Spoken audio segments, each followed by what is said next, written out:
Saudara dan masih membahas terkait dengan pasar modal Indonesia dan kembali kita berbincang dengan Mas Praska. Mas Praska, Presiden membahas soal pentingnya Indonesia Incorporated atau kolaborasi pemerintah dengan pengusaha. Apakah ini sinyal positif bagi pasar modal terutama saham-saham Konglo karena ada dukungan dari pemerintah atau justru sebaliknya menurut Anda? Ya, baik. Dari sisi menurut pendapat saya, hal ini sebenarnya sinyal awal positif ya, terhadap kondisi ekonomi kita dulu secara keseluruhan. Karena harapannya dengan adanya konsep Indonesia Incorporated, jadi sinergi antara pemerintah dengan dunia usaha itu kan bisa diharapkan meningkatkan. Yang pertama itu adalah penguatan industri dalam negeri seperti itu, yang berimpact pada akhirnya ke penguatan di UMKM, peningkatan UMKM, dan juga yang berujung pada lapangan kerja dan pengentasan atau pengurangan tingkat kemiskinan, sekaligus juga berujung lagi terakhir ke peningkatan kualitas pendidikan dan gizi, seperti itu secara harapan dari sebesar secara holistik. Nah, namun ini semua tentu saja impact-nya kepada pasar modal bagaimana, menurut saya menunggu bagaimana realisasinya, karena kan kita bicara secara plan tentu saja merupakan hal yang bagus di awal, menunjukkan sinyal optimisme pasar, tapi akan kelihatan nanti bagaimana dengan rilis kinerja emiten-emiten di bursa efek, biasanya nanti di Q1, Q2,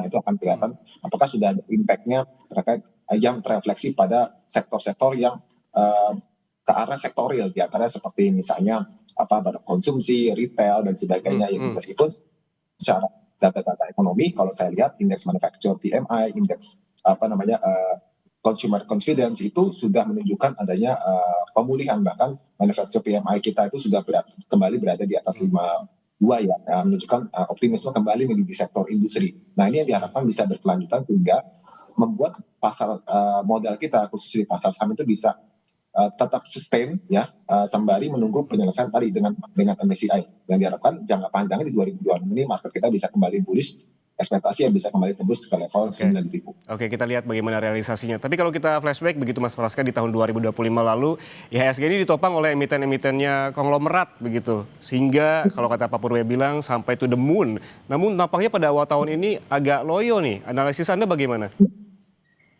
Ya, jadi memang secara kinerja kan memang saham-saham kita IHSG ya sekarang kan mulai diperhitungkan dengan market cap yang disesuaikan dengan free float ya, seperti itu. Dan kemarin emiten konglomerat itu di awal tahun cukup kencang, tentu saja ditopang oleh saham-saham dari grup Prajurit Pangestu ya, seperti Brand, PPIA, kemudian ada DCI juga ya kan, dan Swastantika yang juga harganya naik cukup kencang juga, seperti yang memiliki tidak hanya market cap besar tapi free market cap-nya pun juga cukup besar seperti itu.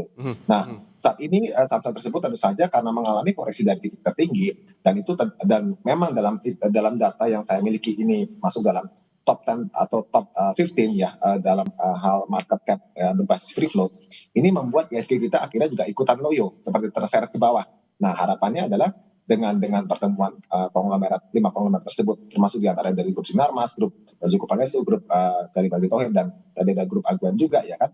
Ini membuat pasar modal kita kembali bergairah, yang juga terefleksi pada kinerja emiten di grup konglomerasi tersebut, kurang lebih seperti itu. Dan tambah lagi sebenarnya juga yang mempengaruhi bursa kita bisa bertahan kuat itu adalah sektor perbankan, di mana tetap top 3 perbankan besar seperti BCA, BRI, dan Mandiri ini kan yang paling besar secara market cap free float ya. Ini yang ke depan jika mampu kembali mencetak kinerja positif secara laporan keuangan, diharapkan juga saham-sahamnya kembali recover, sekaligus menopang IHSG kembali ke level 9.000. Oke, Mas Praska, kalau kita lihat dari teguran dari MSCI lalu, IHSG itu kan tidak selalu turun begitu, ada penguatan, artinya ada naik turun gitu. Apakah analisis Anda ataupun menurut Anda dampak teguran dari MSCI dan juga kemarin ada penurunan outlook dari Moody's begitu masih berpengaruh terhadap laju IHSG hingga kemarin lah paling tidak?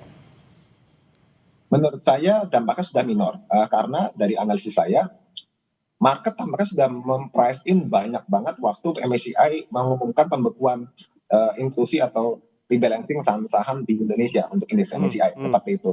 Karena investor saja sudah melihat satu aksi dana asing kan yang cukup besar masif keluar ya kan, sampai sekarang akhirnya asing yang tadi ya sempat akumulasi bersih beli ya sepanjang year to date, kalau tidak salah sampai di minggu ketiga Januari, sekarang malah jadi net sell di pasar reguler mencapai 12 atau 15 triliun seperti itu. Jadi investor asing juga investor lokal juga sudah melihat impact dari pembekuan sementara dari MSCI tersebut akan berdampak pada lembaga-lembaga lain yang melakukan apa namanya kayak semacam inklusi saham-saham Indonesia ke Hmm. indeks mereka. Hmm. Nah, sehingga muncul setelah Goldman Sachs ya kan tambah lagi Moody's menurunkan outlook rating kita ke negatif, itu sudah diantisipasi oleh investor, sehingga pada saat kemarin terjadi rilis beritanya malah investor cenderung sudah mengakumulasi sahamnya. Jadi sudah buy Oke. on weakness, sudah di pricing semua.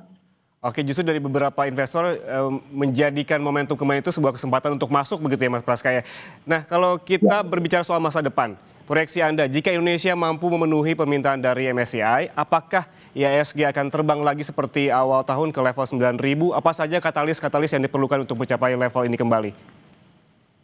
Ya baik, jadi kalau dalam hal penyelesaian MSCI bisa menghasilkan hasil yang memuaskan kedua belah pihak, itu tentu saja IHSG menurut saya akan kembali ke level paling tidak tutup gap dulu ya, tutup gap atas di level 8.875. Sebelum pada akhirnya jika ekonomi kita mendukung ya, kembali stabilitas 5%, bahkan bisa mencapai lebih dari 5,5%. Nah, ini akan membuat IHSG kembali ke level 9.000 seperti itu. Dan tentu saja harapan-harapan atau mungkin yang faktor-faktor paling mendukung adalah rilis kinerja emiten yang cukup menjadi tulang punggung ekonomi, di antara sektor keuangan, sektor komoditas ya, dan juga sini sektor kita bicara ini yang menjadi retail ya, jadi yang berbasis pada sektor real. Jadi berbasis konsumsi, jadi ada kepada konsumen primer, non primer, retail ya kan, dan juga sektor keuangan ini yang menurut saya menjadi tulang punggung kalau semua kinerjanya itu mencetak hal yang kinerja yang positif di tahun 2026 ini membaik. Tentu saja IHSG dan juga ekonomi kita sama-sama bergerak searah. Oke, berarti optimisme itu masih ada ya.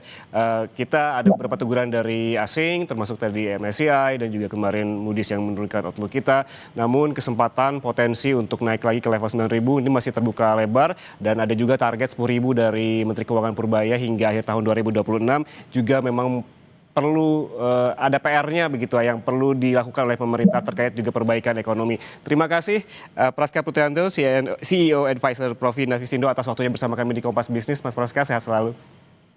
Terima kasih Mas ya, pagi.